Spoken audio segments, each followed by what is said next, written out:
नमस्कार, बहुत बहुत स्वागत है आपका। शाम के 5 बज गए और आप देख रहे हैं आपका पसंदीदा शो सत्ता का महासंग्राम। आज सत्ता के महासंग्राम की हम बात करें, तमाम सियासी बड़ी खबर आपको दिखाएं। उससे पहले एक बड़ी खबर आ रही है महाराष्ट्र चुनावों के बीच, जहां प्रचार से कुछ ही घंटों पहले बड़ी खबर यह है कि महाराष्ट्र डीजीपी संजय वर्मा से डॉक्टर सुरेश चौहान के जी ने मुलाकात की। और क्यों मुलाकात की है? बहुत महत्वपूर्ण मुद्दे पर, जो मुद्दा इस बार महाराष्ट्र के चुनाव के केंद्र में रहा है। मुद्दा है घुसपैठियों को पकड़ने के लिए आवेदन उन्होंने दिया है, जो सिविल सोसाइटी के प्रमुख कार्यकर्ता भी हैं, और आवेदन में 7 दिन में जानकारी देने की मांग की गई है। यह बहुत बड़ी खबर आपको बता रहे हैं। घुसपैठ इस बार महाराष्ट्र चुनाव का सबसे बड़ा मुद्दा रहा है। इसको लेकर शिव प्रेरणा यात्रा भी निकाली गई। जगह जगह धर्म योद्धा सुरेश चौहान के जी खुद पहुंचे, लोगों से आह्वान किया, उन तक मुहिम पहुंचाई, उन तक अपना संकल्प बताया कि किस तरह से खुद आपको सिलेक्ट करना पड़ेगा कि आपके आसपास तो कोई घुसपैठिया नहीं रह रहा है। जिस तरह से वोट जिहाद की चीजें ऐसी भी सामने आई है, उसको लेकर तस्वीरें आप आपकी टेलीविजन स्क्रीन पर देख रहे हैं। धर्म योद्धा सुरेश चौहान के जी ने मुलाकात की है और आपको यह भी बता दें कि कहां कहां घुसपैठिए बसे हुए हैं, उनको पकड़ा जाए और वो चुनाव को भी प्रभावित कर सकते हैं। इसलिए देखिए, चुनाव प्रचार से कुछ ही घंटों पहले सुरेश चौहान के जी ने मुलाकात की है महाराष्ट्र डीजीपी संजय वर्मा से, और एक बड़ी आशंका भी जताई है कि घुसपैठिए चुनाव को प्रभावित भी कर सकते हैं। इस लिहाज से देखिए, ये बहुत बड़ा कदम है, क्योंकि हमने अलग अलग जगह देखा। इससे पहले ठीक झारखंड में जब पहले चरण का चुनाव हुआ तो वोट जिहाद जैसी खबर आई, और करता कौन है? घुसपैठिए। उन्हीं की पहचान, उन्हीं की धरपकड़ के लिए एक बड़ा कदम घुसपैठियों को लेकर धर्म योद्धा डॉक्टर सुरेश चौहान के जी, जो कि सिविल सोसाइटी के प्रमुख कार्यकर्ता भी हैं, और इस वक्त महाराष्ट्र में घुसपैठियों से मुक्ति के लिए पूरे महाराष्ट्र में अभियान चला रहे हैं, शिव प्रेरणा यात्रा चला रहे हैं। एक बड़ी खबर आपको बता रहे हैं। ज्यादा जानकारी के साथ वहां से हमारे तमाम संवाददाता भी जुड़ेंगे।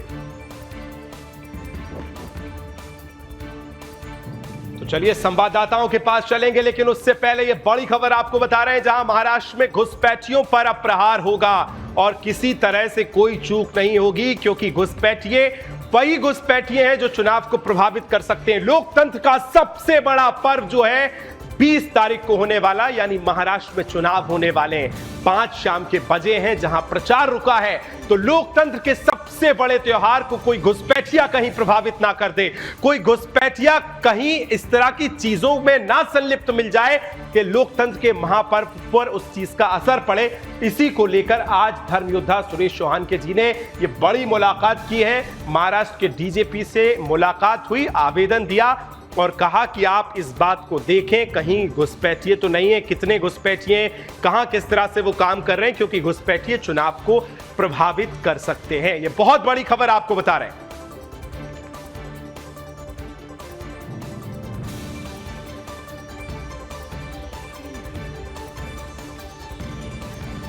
तो देखिए, 5 बज चुके हैं घड़ी में, चुनाव प्रचार थम चुका है। लेकिन ये जो तस्वीरें दिखा रहे हैं अभी से थोड़ी देर पहले की है, जब वक्त था चुनाव प्रचार थमने में, और उससे पहले घुसपैठियों का मुद्दा जो है बहुत बड़ा मुद्दा है। अपनी पूरी शिव प्रेरणा यात्रा में सुरेश चौहान के जी ने यही बताया कि पूरे महाराष्ट्र में 10 करोड़ से ज्यादा घुसपैठिए हैं, जो आपके संसाधनों पर, जो आपकी संस्कृति पर, जो आपके धर्म पर कुठाराघात कर रहे हैं। सीधा सीधा कुठाराघात दर्शकों ये घुसपैठिए कर रहे हैं, आपके संसाधनों पर, आपकी नौकरियों पर, उन तमाम चीजों पर उनको रोकने के लिए जो है एक बड़ा आज आवेदन दिया है धर्म योद्धा सुरेश चौहान के जी ने। और ये तस्वीरें आप जो देख रहे हैं, आज डीजीपी से मुलाकात की, आवेदन दिया है ताकि इस तरह की चीजें जो है उस पर विराम लग सके।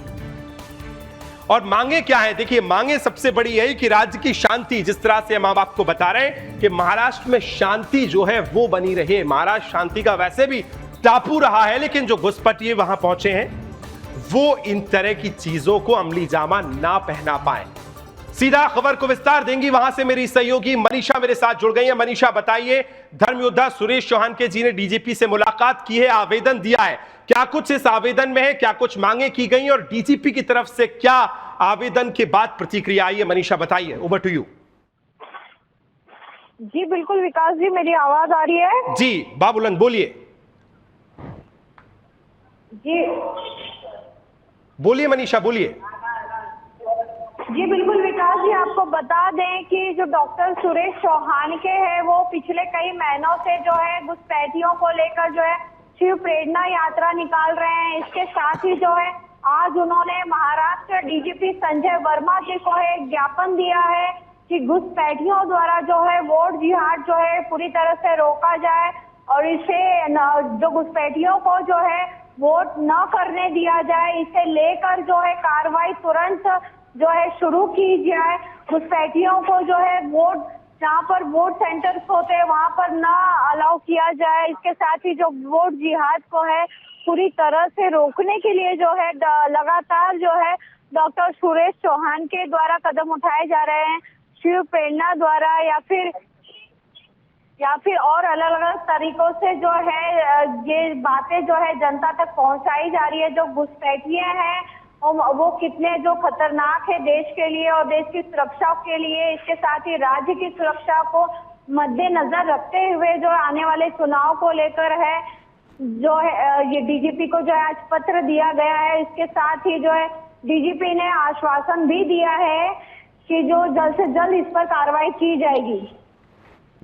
बिल्कुल, चलिए मनीषा आपके पास लौटूंगा, लेकिन आज प्रधान संपादक और सीएमडी सुदर्शन न्यूज के जब पहुंचे सुरेश चौहान के जी, तो आवेदन को लेकर क्या कुछ मांगे हैं? आवेदन ऐसा ही नहीं है, इस समय की सबसे बड़ी जरूरत है महाराष्ट्र के लिहाज से, उसको लेकर उन्होंने पूरी विस्तृत जानकारी भी दी है। सबसे पहले वो भी आपको सुनवा देते हैं। महाराष्ट्र के चुनाव है, लेकिन महाराष्ट्र का विधायक कौन हो, सरकार किसकी हो और मुख्यमंत्री कौन हो, ये महाराष्ट्र की जनता नहीं, महाराष्ट्र में जो 80 लाख से 1 करोड़ घुसपैठी है वो तय करेंगे। और इसलिए अगर ऐसा नहीं होने देना है तो मैं महाराष्ट्र सरकार को, चुनाव आयोग को और महाराष्ट्र पुलिस को अपील करता हूं कि वो महाराष्ट्र के घुसपैठियों को अपने पोलिंग बूथ तक नहीं जाने दे और उनको वोटिंग से रोके, अन्यथा फिर ये सारी प्रक्रिया हाईजैक की जाएगी। और ऐसा करने के लिए विभिन्न मतदान क्षेत्र में हजारों लोगों को एक एक कॉन्स्टिट्यूंसी में शिफ्ट किया गया है और उन लोगों को मतदान करने से अगर नहीं रोका तो ये पूरी जो प्रक्रिया है इस प्रक्रिया का कोई मतलब नहीं रहेगा। इसलिए मैं महाराष्ट्र पुलिस प्रमुख को मिलकर ये पूरा एक्शन प्लान दे रहा हूं, कौन सी कॉन्स्टिट्यूंसी में कितने लोग है बता रहा हूं। उदाहरण के लिए मैं आपको बताता हूं कि महाराष्ट्र के विदर्भ में हिंगन घाट नाम की विधानसभा में 7,000 लोगों को पिछले 3 महीने में लाकर सरकारी जमीन पर, वो भी सेना, भारतीय सेना की जमीन पर बसाया गया है। नासिक में पिछले 5 साल पहले के चुनाव में 18,500 मुस्लिम वोटर थे जो अभी 64,000 हो गए हैं। इतने लोग पेट से नहीं पैदा होते तो कहां से लाए गए हैं? इसमें नोमानी का बड़ा रोल है, साथ में रजा एकेडमी, साथ में बड़े पैमाने पर इस विषय पर काम करने वाले ज़कात फाउंडेशन और ओबीसी के लोगों का भी प्लान है। कौन से मतदार संघ में, कॉन्स्टिट्यूंसी में, विधानसभा में कितने लोग शिफ्ट करेंगे तो मतदान चेंज हो सकता है, रिजल्ट चेंज हो सकता है। ये योजना, इसको रोकने के लिए मैं पुनः महाराष्ट्र पुलिस, डीजीपी को मिलकर ये अपील जो की है और डिटेल आंकड़े दिए हैं, चुनाव आयोग से भी अपील करते हैं कि ऐसा न होने दे। और महाराष्ट्र के 60,000 पूर्व सैनिकों ने हमारे साथ रजिस्टर किया है। हम सब मिलकर वॉलंटियर बनने के लिए तैयार है कि इन मतदाताओं को, फर्जी मतदाताओं को, विदेशी मतदाताओं को मतदान करने से रोके। तो देखिए, आज रात 8 बजे आप देखेंगे जागो में महाराष्ट्र के विधायक कौन चुनेगा, पब्लिक या घुसपैठिए। घुसपैठियों की इसी विस्तृत जानकारी को ठीक 8 बजे आप देखेंगे जागो में, युवा पत्रकार प्रदोष सुरेश चौहान के जी के साथ ठीक 8 बजे जागो में। चलिए आगे बढ़ेंगे। अब बात होगी सत्ता के महासंग्राम में, जहां एक तरफ हम बात कर रहे थे घुसपैठियों की, लेकिन आज ठीक शाम 5 बजे की अगर बात की जाए तो चुनाव प्रचार थम चुका है। जनता के पाले में अब गेंद पहुंच जाएगी, क्योंकि जितना प्रचार था, नेताओं ने रोड शोज किए, रैलियां की, चुनाव प्रचार किया, वो अब थम चुका है। अब सत्ता की चाबी 20 तारीख को यानी 20 नवंबर को मतदान करने के बाद सत्ताधीश 23 नवंबर को यह पता चलेगा कि महाराष्ट्र और झारखंड की कुर्सी पर, सीएम की कुर्सी पर कौन बैठेगा, सत्ता किसको मिलेगी। आज इसी पर बात करेंगे, लेकिन उससे पहले दिलचस्प यह कि नेताओं ने आज चुनाव प्रचार के आखिरी दिन अपना पूरा जोर लगाया है। कौन कहां पर था, आपने चुनाव प्रचार में देखा कि आज किस तरह से बयानों के तीर चले। सबसे पहले देखिए, लेटेस्ट जो तस्वीरें आज की रही हैं वो आपको बड़ी स्क्रीन पे दिखाएंगे, किसने आज कहां से कौन सा बयानों का तीर छोड़ा है। किसने आज संबोधन में नसीहत दी है, कुछ तस्वीरें आपको दिखाएंगे। देखिए, सबसे पहले 4 तस्वीरें आपको दिखा रहा हूं।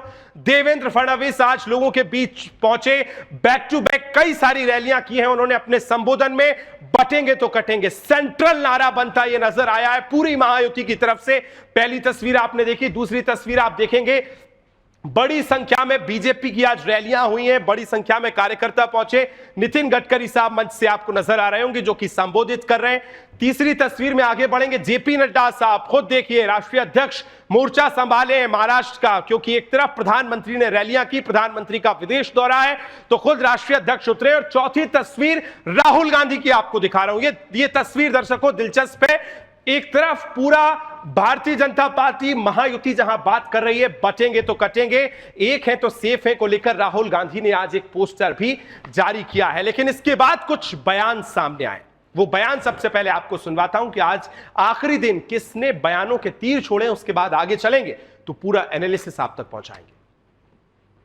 एक तरफ महायुति की विचारधारा है जो इस विरासत पर गर्व करती है, दूसरी तरफ एक सोच महाअगाड़ी की भी है जो महाराष्ट्र के गौरव को लगातार अपमानित कर रही है। महाअगाड़ी के लोग तुष्टीकरण के गुलाम हो चुके हैं। आज अभी प्रेस कॉन्फ्रेंस कर रहे थे और मोदी जी ने कहा एक है तो सेफ है। अरे मोदी जी का एक है सेफ है का मतलब है एकता है तो हम सब सुरक्षित हैं, सबको साथ लेकर के चल रहे हैं।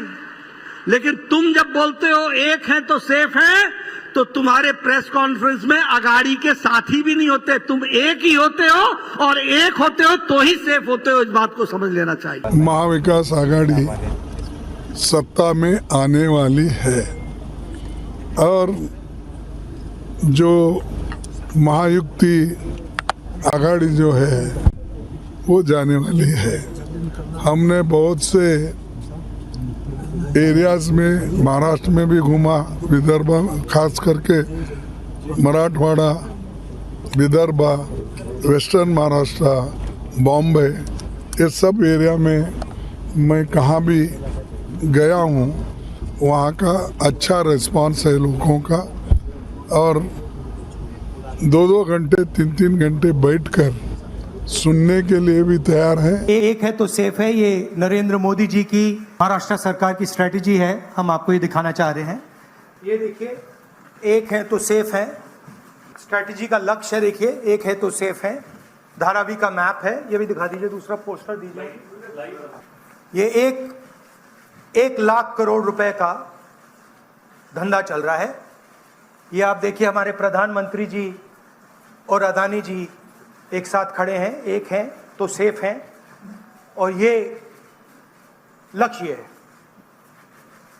तो उन्होंने अपना नारा दिया है, हम उनका थोड़ा नारे को आपको समझाना चाहते थे। चलिए, तमाम जो हमारे साथ सहयोगी अब जुड़ेंगे उनसे जानेंगे कि आज प्रचार का आखिरी दिन किस तरह से रखा है। बड़ी स्क्रीन पर चलेंगे, कौन कौन हमारे साथ जुड़ा है। चलिए एक बार आपको दिखाते हैं सबसे पहले कौन कौन से हमारे सहयोगी हैं जो जुड़ गए हैं, जिनसे आज ये जानेंगे कि कितने समीकरण बदले। देखिए, हमें स्नेहल जुड़ेंगी नागपुर से हमारे साथ, मनीषा मुंबई से हमारे साथ जुड़ रही हैं, मुकेश खत्री हमारे साथ झारखंड से आ रहे, एक अपडेट पहुंचाएंगे, अपडेट जानेंगे, मुकेश के पास चलेंगे, और विजय हमारे साथ पुणे से जुड़ेंगे। लेकिन इसी बीच बड़ी खबर यही भी है, सबसे दिलचस्प चीज कि आज किसने कौन सा बयान दिया, ये दिखाना बड़ा दिलचस्प आपको है, क्योंकि आज बयानों की चर्चाएं बढ़ी रही हैं। चुनाव का आखिरी दिन रहा है, एक रहेंगे तो सेफ रहेंगे, सेंट्रलाइज नारा इस पूरे चुनाव का सबसे बड़ा मोदी ने दिया है, प्रधानमंत्री नरेंद्र मोदी ने। जब जब हम बटे हैं तब तब निर्ममता से कटे हैं, योगी आदित्यनाथ कहते नजर आए इस चुनाव में। बटेंगे तो कटेंगे, किसके लिए बोल रहे हैं, ऐसे कई सवाल खड़े किए असदुद्दीन ओवैसी ने। कुछ और नेताओं के बयान बहुत जल्दी से स्क्रीन पर मैं आपको दिखाऊंगा। राहुल गांधी, मोदी का एक है सेफ है नारा अडानी के लिए है, राहुल गांधी ने इस तरह से बड़ा बयान दिया। बीजेपी आरएसएस जहरीले सांप है, इन्हें मार देना चाहिए, आज ये बड़ा नारा जो है मल्लिकार्जुन खड़गे ने दिया है। उद्धव ठाकरे कहते नजर आए, मुंबई पर हमला करोगे तो हम काटेंगे जरूर। इस तरह से देखिए बड़े जो नारे थे वो आपको दिखाएं। तमाम सहयोगी मेरे साथ जुड़ गए। सबसे पहले सहयोगियों के पास चलेंगे और जानेंगे कि किस तरह से अभी हालात नजर आ रहे हैं प्रचार थमने के बाद। झारखंड की शुरुआत भी करेंगे, लेकिन उससे पहले बाबूलाल मेरी आवाज सुन पा रहे हैं आप? विकास आपकी आवाज सुन पा रहा हूं। जी बाबूलाल आपके पास लौट रहा हूं। प्रियंका मेरी आवाज आ रही है आपको? प्रियंका बताइए, चुनाव प्रचार का आज आखिरी दिन रहा, 5 बजे चुनाव प्रचार थम गया है। आखिरी दिन कितना उत्साह नजर आया, कौन कौन से मुद्दे बड़े रहे, किस तरह की प्रतिक्रियाएं नजर सामने आई है? प्रियंका बताइए। यहाँ पे जो है क्योंकि वोट जिहाद की अगर हम बात करें तो जैसे मालेगांव में सबसे बड़ा वोट जिहाद हमें लोकसभा के वक्त देखने मिला था, वही वोट जिहाद आज जगह जगह प्लांट होता जा रहा है। जैसे दरमियान डॉक्टर सुरेश चौहान जी ने जिस का मुद्दा उठाया, तो वही मुद्दा महाराष्ट्र चुनाव में भी बहुत महत्वपूर्ण माना जा रहा है, क्योंकि गाड़ियों से लोग भर के यहाँ पे लाए जा रहे हैं और सिर्फ वोटिंग के लिए ये लोग कहाँ से आ रहे हैं, ये भी मुद्दा बहुत महत्वपूर्ण होता है। सही कहा आपने कि बड़ा दिलचस्प आज का दिन रहा है। बाबूलाल बहुत जल्दी से बताइए, आज क्या कुछ खास देखने को मिला? आखिरी दिन जब प्रचार थमा, कितना जोर नेताओं ने लगाया?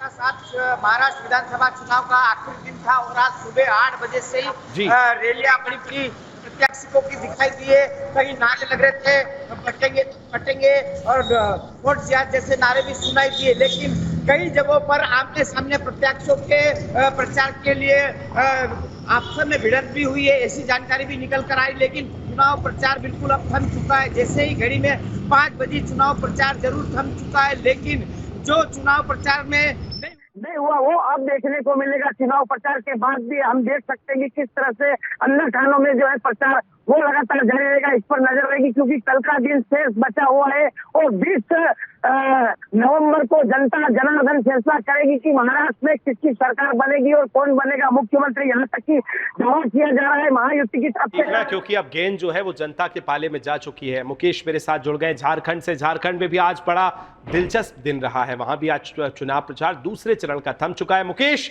बताइए, अगर मेरी आप आवाज सुन पा रहे हैं तो कितना दिलचस्प रहा आज का चुनाव प्रचार और क्या कुछ बड़ी चीजें देखने को मिली हैं? ठीक है मुकेश, आपके पास लौटूंगा, मुझे लगता है आवाज आप तक नहीं पहुंच रही है। प्रियंका जल्दी बताइए, आप भी आज क्या दिलचस्प और आपको नजर आया? आज सबसे दिलचस्प चीज मुझे नजर आई, आज मैं पैठन विभाग में गई थी, जहाँ पे नाथ महाराज की बहुत पावन भूमि पैठन को माना जाता है। पैठन भी एक विधानसभा क्षेत्र है। वहां पे मैंने देखा कि हरे झंडे लहरा रहे थे, 1-2 हरे झंडे नहीं, 10 से 15 हरे झंडे लहरा रहे थे। और रास्ते में भी जब मैं छत्रपति संभाजी नगर में वापस आ रही थी, रास्ते में कई जगह मैंने हरे झंडे लहराते हुए देखे। अब छत्रपति शिवाजी महाराज की भूमि में आज भी हरे झंडे लहराना, ये वोट जिहाद का अगर संकेत नहीं है तो ये क्या संकेत है? प्रचार के आखिरी दिन क्या कुछ बड़ा रहा वो तो हमने बात की ही। अब झारखंड चलेंगे, सहयोगी मुकेश वहां से मेरे साथ जुड़े। मुकेश, आज आखिरी दिलचस्प दिन रहा, एक तरफ मुख्यमंत्री योगी आदित्यनाथ ने बड़ा बयान दिया, बताइए किस तरह से आज पार्टियों ने जोर लगाया आखिरी दिन में? देखिए, झारखंड की जो दूसरे चरण के चुनाव है उसको लेकर अगर कहें तो एनडीए का गठबंधन हो या एनडीए गठबंधन हो, सभी जो है अपने जोर पूरी तरह से आज लगाए हुए दिखे।